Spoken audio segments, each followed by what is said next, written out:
안녕하세요. 금요사건 파일 디바제식합니다.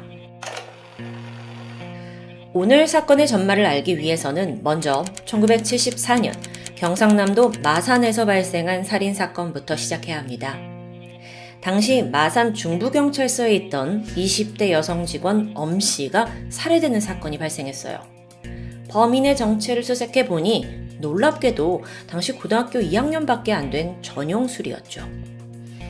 평소 그는 엄씨를 짝사랑했다고 합니다. 그런데 자기 마음을 받아주지 않으니까 이런 끔찍한 살인을 저지른 거예요. 재판이 진행됐고 1심과 2심에서 그는 유례 없이 모두 사형을 선고받습니다. 만 17세이던 그의 나이를 고려했을 때 이렇게 미성년자가 사형을 선고받는 건 70년대에는 결코 흔한 일이 아니었어요.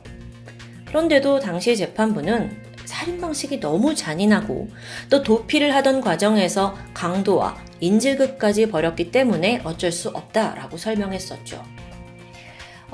재판은 계속 진행이 되었고요. 결국 대법원에 가서는 형이 좀 줄어들면서 무기징역이 확정되는데요.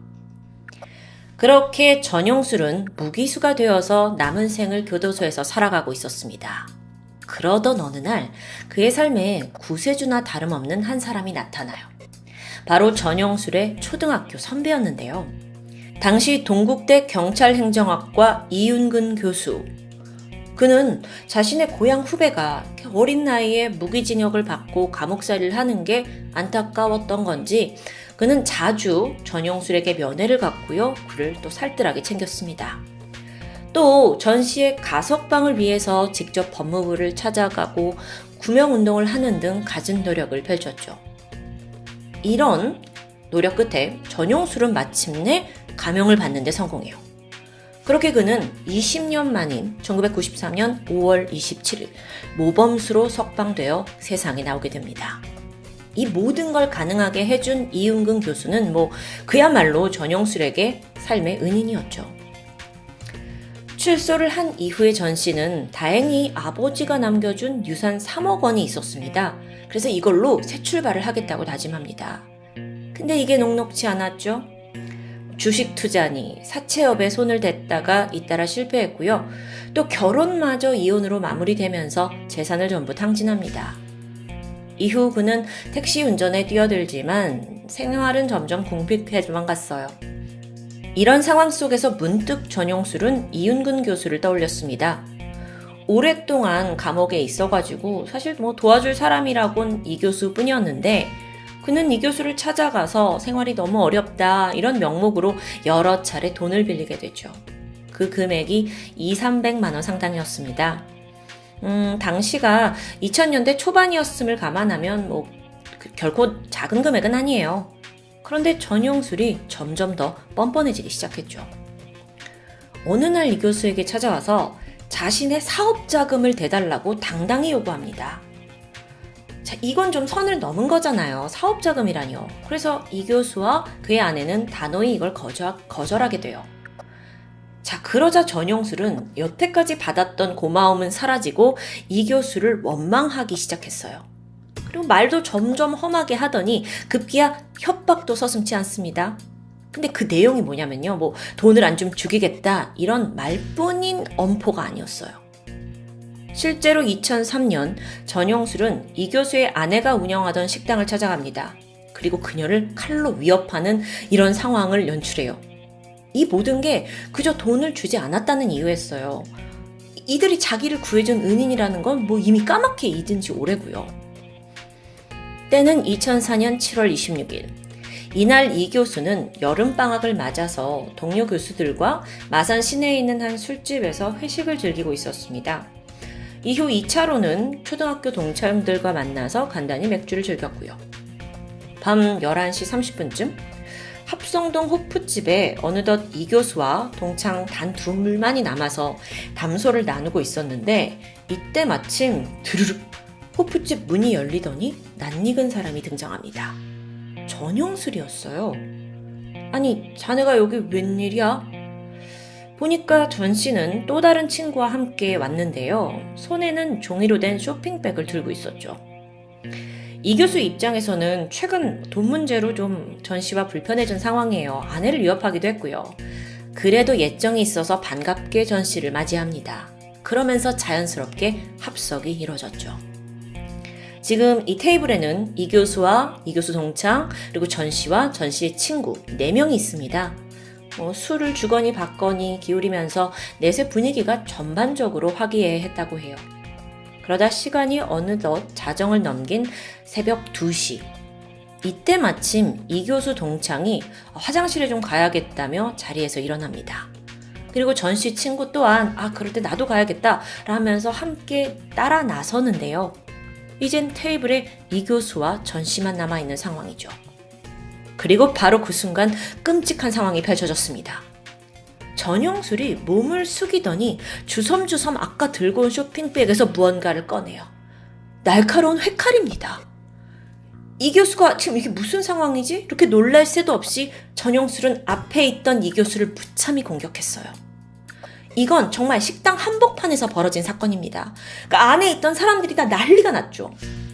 그리고 잠시 후에 화장실을 갔던 일행 2명이 돌아와 봤는데 이때 이 교수는 이미 칼로 옆구리를 찔리고 2번이나 찔리고 쓰러져 있었어요.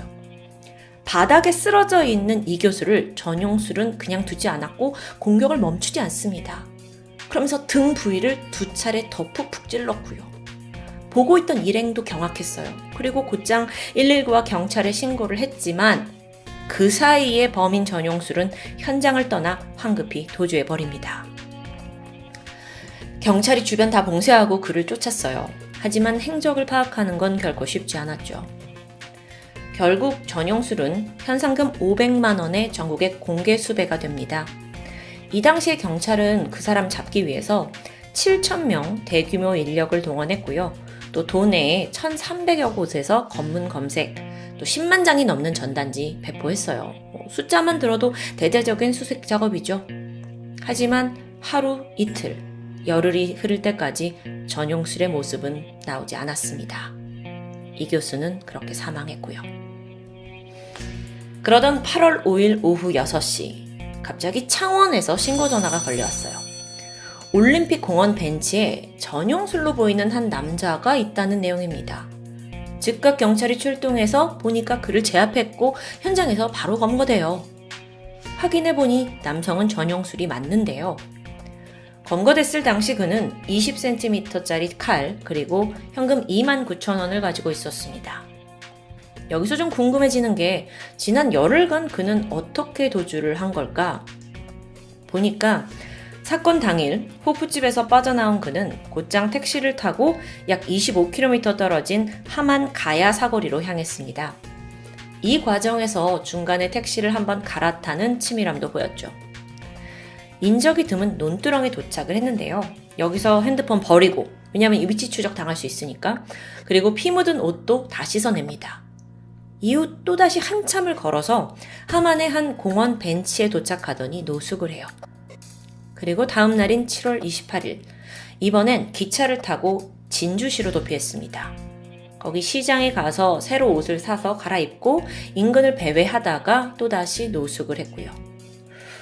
여러분, 이렇게 전용술이 택시, 기차, 다양한 수단을 이용할 수 있었던 건 그나마 수중에 한 29만 원 정도 현금이 있었기 때문이라고 해요. 하지만 이 돈마저 떨어지게 되자 그는 물불을 가리지 않게 됩니다.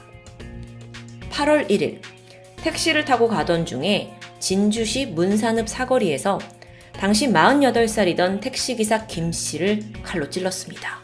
지금 도주 중에 범행을 또 한 거예요. 그래서 이 택시기사님이 중상을 입었지만 전용술은 그 택시와 또 거기 있던 현금 8만 원을 빼앗아서 빠르게 도주했죠. 그렇게 한참 달려가다가 택시는 사천읍에 버렸고요. 또 인근 야산에서 노숙을 합니다. 이틀 후인 8월 3일 저녁 6시, 다시 시외버스를 타고 마산으로 돌아와서 노숙을 이어갔어요. 그렇게 사건 발생 열흘이 지난 8월 5일, 그는 창원시에 거주하고 있던 선배를 찾아갔다고 해요. 그러면서 그에게 3만 원을 빌렸고 그 돈으로 배고픔을 달래려고 근처에서 빵과 우유를 먹던 중에 경찰에게 체포된 겁니다. 그런데요, 그가 검거됐을 당시 짧은 스포츠형 헤어에 흰머리가 군데군데 나 있었어요. 보니까 이게 경찰이 배포했던 수배 전단 사진과는 굉장히 다른 모습이에요. 경찰이 그때 깨달았죠. 이러니까 시민들의 제보가 별로 없었던 거구나. 그 와중에도 그 공원에 누군가 앉아있는데 그 전단지 사람 같다라고 신고를 한 제보자가 정말 눈썰미가 좋았던 것 같은데요. 전용술은 지난 열흘간 정말 많은 지역을 오가면서 도피를 했죠.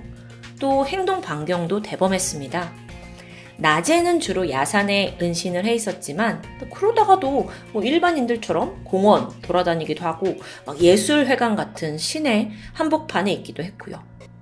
심지어는 한 기원에 들어가서 2시간가량 여유 있게 바둑을 둘 정도였다고 하는데요. 지금 이게 도피 맞아요? 근데 그럼에도 불구하고 이 도주 과정에서 단 한 건의 검문도 받지 않았고요. 이게 상황이 이렇다 보니 이거 경찰의 수색이 너무 부실했던 거 아니냐라는 게 지적되기도 했습니다. 너무 쉽게 빠져나갔으니까요. 자, 이후 전용술과 함께 이루어진 현장 검증. 그는 아주 태연하게 상황을 재현했습니다. 얼굴색 하나 변하지 않았고요. 이 교수를 향해서 흉기를 휘두르는 모습을 연출해냈죠. 그리고 이걸 보고 있던 이 교수의 유족들은 오열했습니다. 그러면서 너는 은혜를 원수로 갚냐? 라는 고성이 오갔습니다. 딱 그게 우리가 하고 싶은 말이죠. 그런데요, 여러분. 재판이 시작되면서 전 씨의 태도는 더 뻔뻔해집니다. 살인이 단순히 우발적인 범행이었다라고 주장하기 시작한 거예요. 아니, 생각해보세요. 이 교수가 있는 술집에 하필 나타났는데 또 회칼이 든 쇼핑백을 가지고 왔었잖아요. 이게 어떻게 계획살인이 아닌 거죠? 그러니까 말이 안 되는 주장이에요. 그러니까 범인들은요, 무조건 약간 형 줄이려고 우발이었다 이걸 너무 잘 써먹는 것 같아. 어쨌든 재판이 진행되었고 모범수로 가석방된 지 12년 만인 2005년 그에게는 또 한 번 사형이 선고됩니다. 일생에 사형 선고를 2번 받은 거죠. 사실 이 살인사건의 피해자가 한 명인 상황에서 사형까지 받을 확률은 좀 낮지만 이미 이전에 살인을 저지른 재범이다라는 점에서 더 이렇게 강력한 처벌이 내려진 것으로 보여요. 이번에는 절대 감형되지 말아야겠죠. 형은 그대로 확정되었습니다. 전용술, 그는 사형수로서 현재까지도 대한민국 감옥에 복역 중입니다. 선고를 받은 이후에 사람들의 기억에서도 어느 정도 잊혀져 갔겠죠. 그러다 지난 2013년 뜬금없는 일로 그의 이름이 또다시 수면에 떠올랐는데요. 그 내용을 좀 알아보니까 황당 그 자체예요. 자, 그때 당시 어느덧 50대 중반이 된 전용술이었습니다. 부산에 있는 어떤 구치소에서 수감 생활을 하고 있었는데 그러다가 A4 용지 220장 분량의 자전소설을 작성해내기 시작해요. 그 제목은 어느 사형수의 독백. 약간 이분 관용기가 있으신 것 같아요. 전용술은 이걸 정식으로 출판하겠다라는 의지를 보였습니다. 그러면서 2011년 9월 출판사에다가 원고를 보내려고 시도했죠. 그런데 이때 교도소 측은 안에 있는 내용을 문제 삼아서 발신을 거부합니다. 그리고 여기에 분노한 전용술은 그 처분을 취소해야 된다라면서 급기야 교도소를 상대로 소송을 제기했고요. 뭐가 그렇게 자랑스러워서 책까지 출판하고 싶었던 걸까요? 네? 지금 살인마잖아요. 그걸 가지고 유명해지려고? 의도가 어쨌든 간에 소송은 진행됩니다. 1심에서는 의외로 전용술이 승리했어요. 하지만 항소심에서 재판부는 구치소가 이거는 외부 발송 안 됩니다 라고 한 처분은 적법하다고 판단됐죠. 자, 과연 그 내용이 뭔지 좀 궁금해지는데요. 여기서 사실 한 소설의 일부 내용이 이슈가 됐던 건데 자전적인 이야기라 당연히 전용술이 과거에 저지른 살인사건 2건이 대부분의 소재입니다. 그리고 거기에는 피해자들의 직업, 출신 학교, 또 사생활 부분이 여과 없이 담겨 있었어요. 여러분 이걸 어떻게 생각하세요? 피해자의 정보가 다른 사람도 아니라 가해자에 의해서 책으로 다뤄진다는 건 유가족들은 정말 2번 억울한 상황이죠. 게다가 이 자서전에 보니까 이 교수가 나에 의해 지구를 떠났다 라고 묘사를 하는데 지구를 떠나요? 이게 무슨 SF 소설입니까? 약간 피해자의 죽음을 좀 경시하는 듯한 태도가 느껴지기도 해요.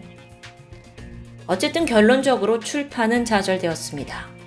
전용술은 과연 이 판결에 대해 어떻게 생각할지 궁금한데요. 본인은 타인의 생명을 빼앗은 주제에 표현의 자유는 소중하다고 생각하는 건 아닐지. 은혜를 원수로 갚는 것으로도 모자라서 반성의 기미도 없고 오히려 자신의 살인을 자신의 훈장으로 삼으려 했던 전용술입니다. 여러분, 짐승도 자기를 구해주면 고마움을 느낀다고 하는데 전용술은 그럼 짐승 이하의 존재로 불러도 되겠네요. 이제 한 가지 확실한 건 더 이상 그의 삶에 구원자는 결코 나타나지 않는다는 점입니다. 지금까지 금요사건 파일 디바제시카였습니다.